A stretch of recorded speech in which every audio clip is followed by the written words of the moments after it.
یہ تاریخ اسلام کا وہ دردناک واقعہ ہے جب خلیفہ ثانی حضرت عمر بن خطاب رضی اللہ تعالیٰ عنہ شہید ہو گئے۔ حضرت عمر رضی اللہ تعالیٰ عنہ وہ عظیم صحابی تھے جن کے بارے میں نبی کریم صلی اللہ علیہ وسلم نے فرمایا کہ حق ان کے زبان پر جاری ہوتا ہے۔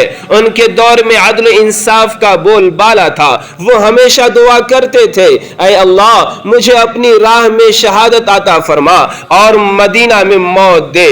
ایک دن فجر کی نماز کے وقت حضرت عمر بن خطاب رضی اللہ تعالی عنہ مسجد نبوی میں امامت کے لیے کھڑے ہوئے۔ جیسے ہی آپ نے نماز شروع کی، ایک مجوسی غلام ابو لؤلؤ فیروز آگے بڑھا اور زہریلے خنجر سے آپ پر حملہ کر دیا۔ حضرت عمر بن خطاب رضی اللہ تعالی عنہ شدید زخمی ہو کر گر گئے، لیکن ان کے زبان پر پہلا سوال یہ تھا، کیا نماز مکمل ہو گئی؟ یہ سن کر اندازہ ہوتا ہے کہ نماز ان کی زندگی میں کتنی اہم تھی۔ انہوں نے حکم دیا کہ عبد الرحمن بن عوف نماز پڑھائے اور پھر صحابہ کرام غم میں ڈوب گئے۔